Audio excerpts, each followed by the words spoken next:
Muy buenos días, hoy me encuentro con el doctor Elio Randy Ríos Serrano, quien es médico cirujano e internista, tiene posgrado en educación ambiental de la Universidad Rafael Urdaneta, fue miembro del grupo ambientalista de la Universidad del Zulia, fue miembro fundador del grupo ambientalista Azul Ambientalista, es actual vicepresidente del Grupo Ambientalista Natural Sur, presidente de la Asociación Grupo Ambientalista Amigos del Bosque, miembro del Grupo Ambientalista Mangle y Federación Ambientalista Internacional, miembro de la Fundación Guardianes Ambientalistas Voluntarios de lo que actualmente se conoce como el Ministerio del Poder Popular del Ecosocialismo. Fue subsecretario de Ambiente del Estado Zulia, fue subdirector de la Dirección Regional del Estado Zulia, actualmente se desempeña como profesor del Programa Nacional de Formación de Gestión Ambientalista de la Misión Sucre en la Aldea Jesús Enrique Lozada y es coordinador regional y adjunto a la Coordinación Regional del Día Mundial de las Playas en el Estado Zulia. Doctor, ¿cómo se encuentra? Bueno, muy bien, aquí con esta nueva situación en el Zulia. Estamos con los vientos, estamos en perihelio, estamos muy cerca del sol y eso produce mareas y muchos vientos. Y más con la luna llena, pues entonces aumenta el oleaje y los vientos, que en este caso para nosotros son los vientos alisios del norte. Esto en pleno periodo de sequía, la sequía empieza más o menos para hacer una forma práctica desde el Día de la Chinita hasta el Día de las Madres y el periodo lluvioso entonces desde el Día de las Madres hasta el Día de la Chinita. En este momento estamos en el periodo seco y atravesando el fenómeno del Niño. Eso nos trae sequía a Venezuela y eso trae que esa sequía del suelo, pues entonces el viento erosiona y trae suspensión de polvo, además de restos vegetales y pólenes, entonces crea una situación difícil para el aparato respiratorio que si no tomamos medidas, pues nos da rinitis, amigdalitis, bronquitis y eso nos confunde con los problemas respiratorios de lo que es la COVID y la gripe. En este sentido, creo que es importante que si usted tiene algún síntoma respiratorio, acuda a su médico, acuda a los servicios de salud para que diagnostiquen y diferencien si es un proceso producto de la COVID, producto de la gripe o producto de la hiperreactividad o infección por lo que viene suspendido en el viento. Bueno, doctor, comenzamos con la primera pregunta. ¿Cómo fue descubierta esta nueva variante del COVID-19? Hay expertos en microbiología y en virología que ellos se dedican a ver cuál es la diferencia entre un virus y otro. Nosotros tenemos entonces que esos científicos nos van diciendo la aparición de esas variantes. Como un ser vivo es una discusión si un virus es un ser vivo o si es una partícula viviente. Esa discusión todavía nosotros por lo menos sabemos que los virus pueden entrar en nuestro organismo y causar algunas patologías. En este caso, cuando se descubrió este virus que causa la COVID, se ha venido viendo que ha venido evolucionando, perdiendo partes, aumentando su masa por un lugar o por otro, y es lo que se llaman las variantes. Es el virus original que ya ha mutado, que ya no es igual al primer virus que salió. Entonces, este coronavirus ha venido, se le asignan números, se le asignan nombres y va avisando los virólogos y las organizaciones de salud, la Organización Mundial de la Salud, la Organización Panamericana de la Salud, nos están diciendo cómo se llaman las variantes. Pero no importa cómo es la variante o no, cómo se llame o no, la cuestión es que ya es una enfermedad por COVID y que algunas personas serán más susceptibles que otras, algunas tendrán las vacunas y se defienden más, algunas no tendrán las vacunas y reaccionan de alguna manera. Lo que sí se sabe es que por lo menos con estas variantes no ha ocurrido la mortandad, la patologicidad que tuvo el virus original. Ya tenemos más recursos dentro de nuestro organismo para enfrentarnos a esas variantes. ¿Qué síntomas presenta esta nueva variante? Generalmente el síndrome COVID, porque ya el síndrome es cuando varios tipos de virus o bacterias u otros organismos causan la misma patología. En este caso es el síndrome COVID. A lo mejor ya antes se decía COVID es igual a coronavirus, pero ahora tiene que decirse a coronavirus original o alguna de sus variantes. Por lo tanto, pudiera considerarse en este momento un síndrome, cuál de ellos es.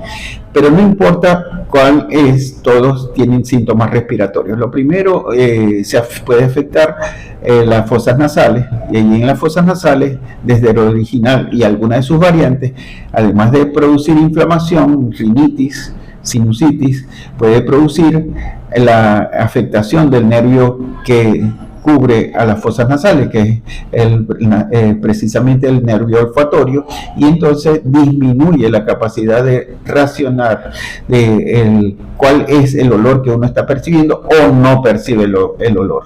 Ese es un signo casi patognomónico, que si aparece ya uno dice eso es COVID, pero nosotros creemos que el virus original y algunas de sus variantes producen esa alteración de la sensibilidad al olor. Por otra parte, entonces sigue el aparato respiratorio, algunas de las variantes entonces causan mucha faringitis y amigdalitis, y entonces el paciente siente dolor en la garganta, dificultad para tragar, dolor al tragar, y eso es un signo de que pudiera ser, estuviéramos enfrentándonos a la COVID original o sus variantes. Después viene el proceso de la respiratorio más internos, como es la faringe, la laringe, los bronquios y los pulmones, y allí entonces la inflamación de la COVID produce faringitis, laringitis, la bronquitis y las neumonías por COVID. Esto entonces, como es un síndrome, porque cualquiera de los virus y bacterias que afectan al respiratorio pueden causar eso, nos ayuda a pensar que tenemos que diferenciarlo, y en ese caso buscar si es la patología causada por COVID, o si no es COVID, cuál de esas, algún otro virus, alguna reacción alérgica, o sencillamente una bacteria que está causando esa patología respiratoria. Insisto, cualquier patología respiratoria puede ser COVID o sus variantes, o sea, el coronavirus o sus variantes, y para diferenciarlo tienen que acudir a un médico, porque cada cosa tiene su tratamiento. Bueno, doctor, tercera pregunta. ¿Esta nueva variante es más letal o menos riesgosa que las anteriores? Bueno, fíjate que el problema de la letalidad viene siendo la susceptibilidad más la infección que tiene el paciente. Si yo soy un paciente con EBOC, un enfisema pulmonar, cualquier afectación del sistema respiratorio me puede pues llevar a las condiciones más precarias que pudieran terminar incluso con la muerte del paciente. Eso quiere decir que nosotros estamos ante una verdadera condición de hacer un diagnóstico certero y aplicar el tratamiento que es adecuado. La afectación de este virus puede conllevar a un tratamiento que se han descubierto que tratan a los virus, y el efecto secundario que pues produce, que era la hipercoagulabilidad, y se introdujo a través de unas autopsias que se hicieron en Europa, pues entonces ya allí entonces nosotros buscamos si hay hipercoagulabilidad y poner el tratamiento para que no hayan procesos de trombosis en cualquier parte del organismo, bien sea en las venas de miembros inferiores, en miembros superiores, que hemos visto esos casos, y por supuesto el más terrible, que es la embolia pulmonar, el tromboembolismo pulmonar. Si nosotros estamos ante esto, entonces ya tenemos la experiencia de cuáles son los secundarios de esto, además de que por supuesto a los que no eran diabéticos descubrieron que eran diabéticos, los diabéticos se cuestionaron, se puede imponer en una complicación diabética, y eso se atiende, pues entonces ya sabemos. En cardiovascular nosotros tenemos que se acelera la aparición de algunas patologías de que nosotros teníamos o que parecen nuevas, como las arritmias, la hipertensión arterial, y entonces se atiende. Eso nos ha dado una ventaja de disminuir la mortalidad de la COVID. Pero si me dices que sirvió la vacuna o no, yo creo que sí, porque en la casuística fue bajando paulatinamente. Habían unos reportes y me dicen, bueno, pero es que eso no son reflejos fiel de lo que estaba pasando. Claro que sí, es como las encuestas. Cuando usted tiene una encuesta, usted encuesta a 25 personas y ya atribuye el universo de la población que usted está estudiando, dice más o menos cómo es el comportamiento. Si nosotros teníamos tantos casos de COVID, a lo mejor habían más, pero era un reflejo, teníamos un índice de cómo estar cuidándonos en forma institucional, en forma personal, en forma comunitaria, en forma familiar.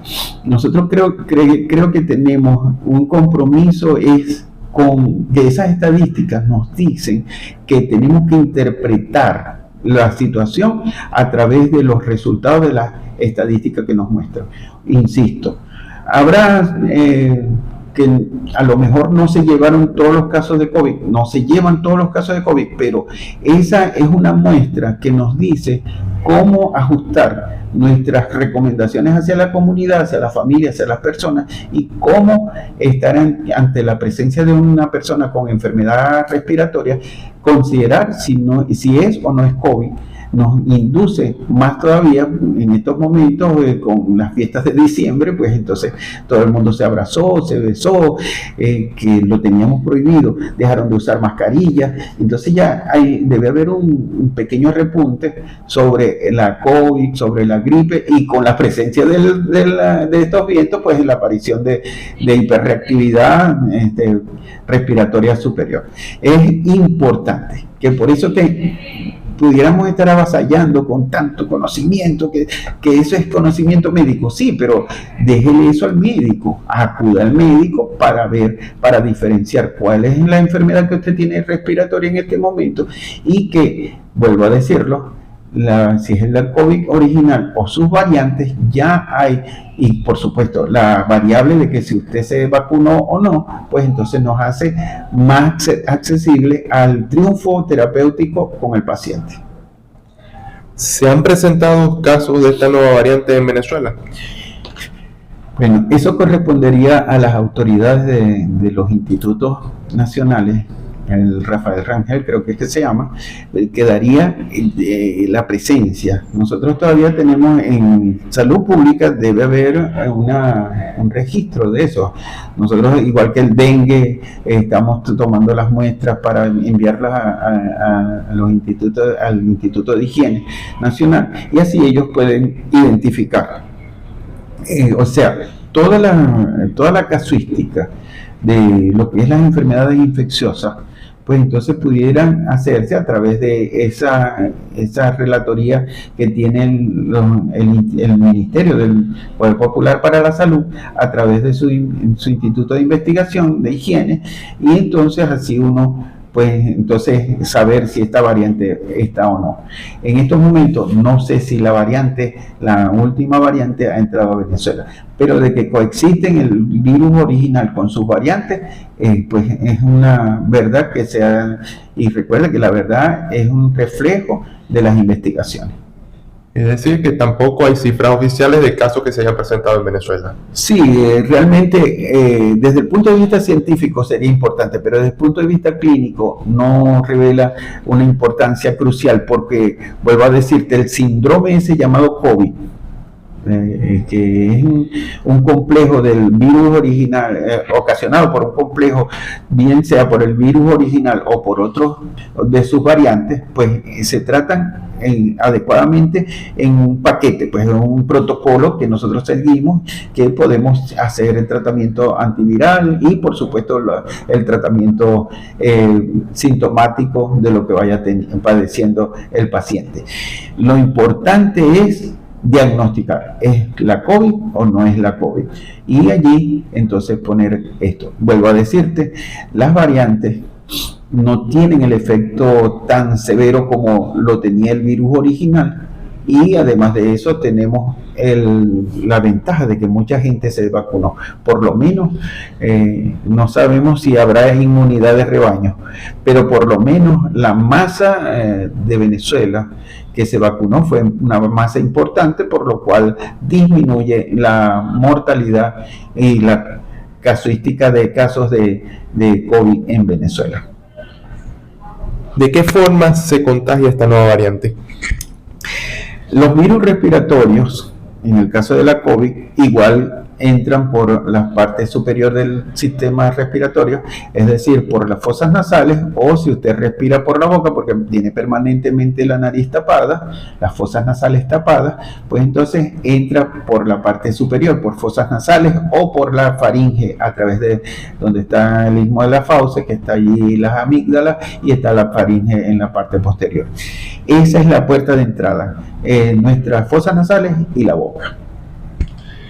¿Está usted de acuerdo con que se vuelva a implementar el uso del alcohol y la mascarilla? No es que estoy de acuerdo o no, pero si yo soy una persona susceptible y voy a una situación que incurre en un lugar donde está cerrado, que hay mucha cantidad de personas, yo tengo que cuidarme, pues.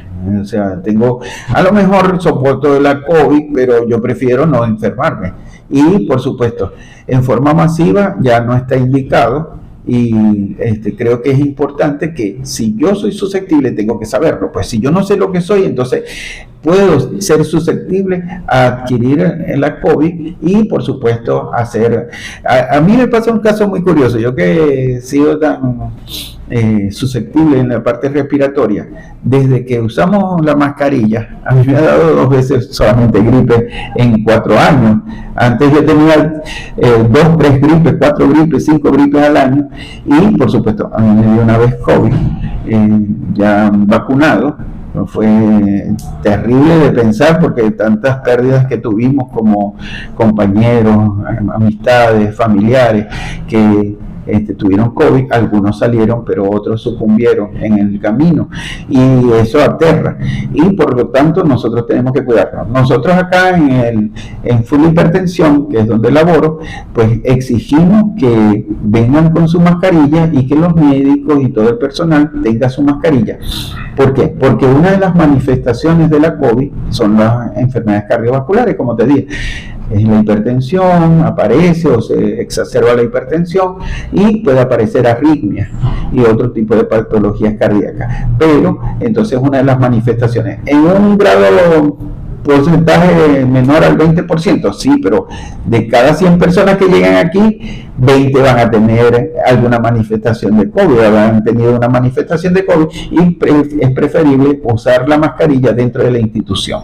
Es decir, que todo es adecuado. Si nosotros pasamos otra vez, yo uso la mascarilla y ahora en estos fin de año, principio de año, con los vientos, dejé de usar la mascarilla en la comunidad, y bueno, adquirí una sinusitis, una rinitis que progresó a una sinusitis, pero que fue producto de la calima, ese proceso de traer el polvo de las zonas y de otras zonas, virus, bacterias y pólenes de otras regiones. Bueno, me afecté y terminé en eso. Entonces quiere decir que yo como susceptible tengo que usar la mascarilla mientras haya viento, cuando salgo, o cuando voy a multitudes, o cuando laboro como médico, que tengo la última vez que nosotros diagnosticamos una COVID, unas enfermedades de COVID, fue el año pasado, a través de todo diciembre. O sea, no hemos parado de diagnosticar COVID. Es decir, el uso de la mascarilla queda limitado a usted. ¿Usted se protege o no se protege? Esa es su ventaja de definir si quiere protegerse o no. Pero como una orientación que todos a la mascarilla, hubiera sido excelente cuando el primer año del COVID, que todo el mundo hubiera usado la mascarilla por 18 horas al día, y que hubiéramos culminado con la COVID, y no en 2 años, sino en 1, y cuando apareció pues la vacuna se terminó de solventar eso. La conclusión es usted usa mascarilla si quiere protegerse. Incluso cabe acotar que la mascarilla pudo haberse utilizado hasta antes de que el COVID llegara a Venezuela. Por supuesto, nosotros vemos que en países asiáticos es muy común usar mascarillas porque ellos tienen altas contaminaciones en las ciudades, pues entonces ellos se cuidan porque los contaminantes también hacen inflamación de nuestras fosas nasales, de nuestra faringe, de nuestras amígdalas, y por eso entonces ya uno ve aquellos países usando gente con mascarilla y ahora vernos nosotros, bueno, ya llegamos a esa época, pues ojalá lleguemos a la tecnología que tienen los países asiáticos, así como ya llegamos a las mascarillas. ¿Es cierto que los efectos secundarios de la vacuna contra el COVID afectan el sistema nervioso central? Mira, las vacunas fueron diversas, no hubo una sola vacuna, hubo al principio las vacunas rusas, las chinas y las europeas y de Estados Unidos. Resulta ser que aparentemente las vacunas china y rusa tuvieron menos efectos colaterales que las de Estados Unidos y Europa. Por supuesto, eso habrá que ver la evidencia, pero de que la europea por lo menos hubo una que tuvieron que suspender, y creo que sí, las vacunas pueden traer efectos secundarios y eso depende de la persona, pues. En ese sentido, tú sabes que la medicina tenemos la función de dar salud, es decir, higiene, seguridad, un buen pacto social y un buen trato ambiental, pero también tenemos la lucha contra las enfermedades, luchar contra las enfermedades antes que aparezcan en la prevención. Luchar contra la enfermedad es la curación, la rehabilitación es la forma de retraer las lesiones que quedaron de una enfermedad y el control de enfermedades crónicas que es obligado. Ahora, dentro de ese aspecto estamos hablando de la prevención. Cuando tú vacunas, pues entonces son esas enfermedades que son prevenibles por vacunas. Y nosotros tenemos ante esto que no todas las vacunas le caen bien a todo el mundo, por eso es la idiosincrasia y por eso es la presencia de los médicos, porque si no, vos llegarás a un cajero automático. Yo soy Elio Ríos, quiero vacunarme contra la COVID. Entonces pone el brazo aquí, dice la computadora, y uno pone el brazo y sale el cajero, tácate, y te va a vacunar. Exacto. Y eso no es así, porque cada quien es independiente, hay formas, hay cada organismo diferente. Sí, eso se llama idiosincrasia. Y eso lo estudiamos los médicos y sabemos cómo reaccionar ante ello. Y por eso es que las vacunas que ocurrieron en Europa y Estados Unidos tuvieron más efectos secundarios. Aquí hubo pacientes que se vacunaron en Estados Unidos, se vinieron para acá y confrontaron algunas dificultades propias de la vacunación.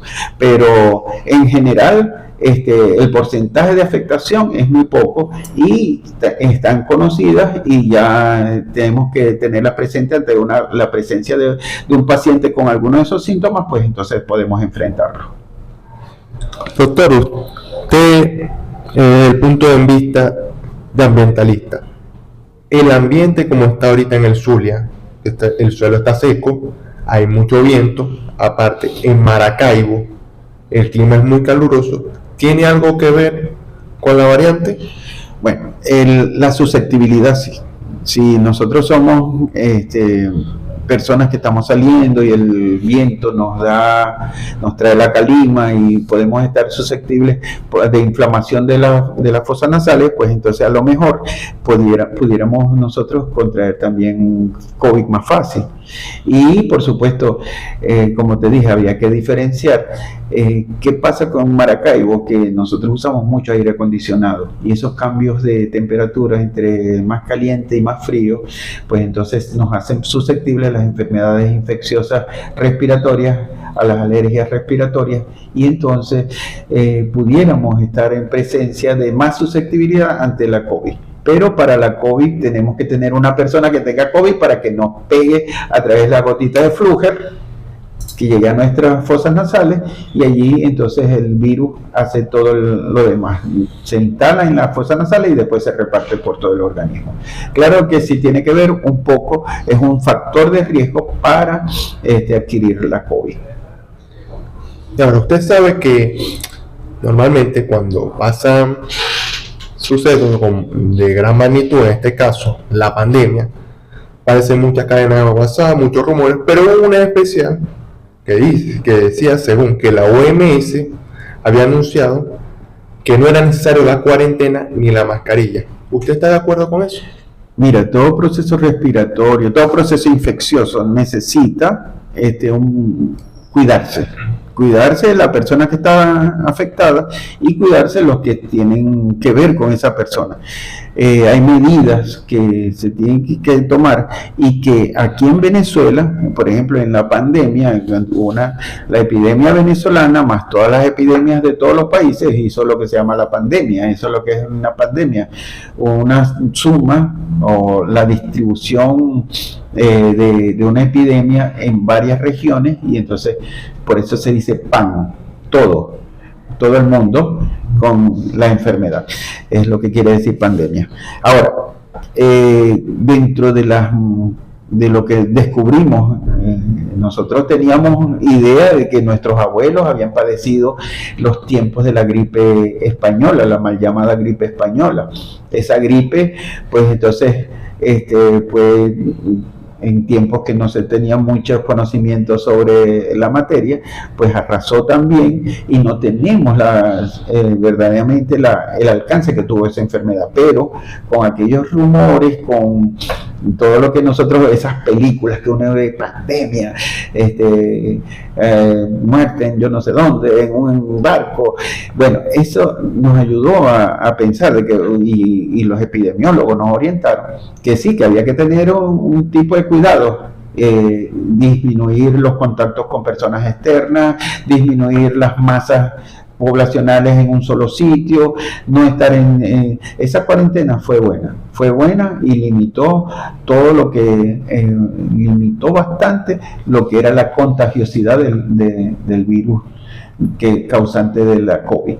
Que en donde no se guardó, pues entonces hubo más casos todavía, y Venezuela sí cumplió con eso y fue impuesto, pues, porque la gente cuando no se le impone, pues entonces pueden pasar a una fase de desconocimiento de sus verdaderos deberes al padecer una enfermedad, o sencillamente no se cuidan y van a los lugares para enfermarse. En este sentido, algunos países hicieron la cuarentena y fue efectivo. Fue limitado la contagiosidad de la COVID, porque entonces disminuimos la población expuesta. Definitivamente estoy de acuerdo. ¿Qué de cierto hay de lo que se dice, el rumor que rueda, que ahora la vacuna es la causante de esta nueva ola de contagios? No. Las vacunas son para prevenir. Te decía que luchar contra una enfermedad antes de que aparezca se llama prevención. La vacuna no puede causar una variante, y más cuando las vacunas no son el virus atenuado o el virus muerto, es sencillamente una parte del virus la que nos pusieron en las vacunas, las diferentes vacunas. Y eso quiere decir que no tiene que ver con el desempeño de lo que se llaman las mutaciones del virus. El virus muta porque un virus que caminó por el mundo, por millones de personas. Y por supuesto, a diferentes regiones, diferentes personas con susceptibilidades o con fortalezas, pues entonces el virus tuvo que cambiar para poder seguir viviendo. Tengo que aclararte una cosa. Al principio yo dije que el virus no se sabe si es una partícula viva o si es un organismo, pero él necesita de una célula para reproducirse, él necesita de una célula para vivir, y por eso es que es el cuestionamiento. En este caso, todas las defensas que se hacen que el virus, pues entonces se trate de escapar de las defensas y entonces empieza a cambiar. Creo que fue un éxito del virus atacar a toda la humanidad. Es un virus nuevo y llegó a toda la humanidad. Bueno, pero se consiguió con las defensas y la agregación de la vacuna, y entonces tuvo que mutar para poder seguir viviendo. Y eso es la mutación. La vacuna tiene que ver a través de eso con las mutaciones. Que si yo tengo alguna defensa contra el virus se defiende. Nosotros con las bacterias sabemos mucho de eso de resistencia. Las bacterias, para poder ser resistentes a un antibiótico, pues entonces tienen que mutar y hacer sustancias que contradigan y que destruyan el antibiótico. Y eso es genial para ellas. Y entonces la bacteria original ya no es la misma y entonces ahora resiste. Y le ponemos un antibiótico que en vez de matarla, con eso se emborracha y hace fiesta. Asimismo, en la participación con la COVID. El virus se consiguió con alguna resistencia. Las teorías de la conspiración dicen que puede haber intervención humana, puede haber algún laboratorio malvado, perdonen la expresión, que esté buscando desarrollar algún organismo vivo y entonces se encuentra de que ha mutado algún virus. Bueno, no sabemos eso, pero algún día lo sabemos, lo sabrán ustedes cuando u otras generaciones, que si hubo intervención humana, científica en el desarrollo de este virus. Por allí dicen que hasta el virus de la gripe, la gripe esa que hubo de cochinos, gripe porcina. La gripe porcina, y que fue una intervención, que era la variación de un virus para ejercitarse y hacer una vacuna, y aparentemente eso es lo que se dice, pero no tenemos. Usted sabe que nosotros somos ciencia basada en la evidencia. Si no tenemos evidencia no podemos decir esas cosas, pero hay que tenerlo en cuenta por si acaso para en el futuro pues entonces tener otros argumentos para enfrentarse a todas estas adversidades. Okay. Y vamos otra cosa, que en la medicina no se dan argumentos subjetivos, sino objetivos, ya que se están basando en un hecho verificable. En la evidencia. En la evidencia. E incluso para el periodismo también es igual. Es la ciencia basada en la evidencia. Usted no puede dar fake news, porque entonces estaría cuestionado qué clase de comunicador sería ese, qué clase de médico sería ese, qué clase de economista sería ese. Es decir, y como preguntaron una vez, ¿y usted sigue estudiando? Tenemos que estudiar. Todos los profesionales, todas las personas tenemos que estudiar, porque las situaciones van cambiando, van aflorando nuevas situaciones, y a lo mejor uno descuidado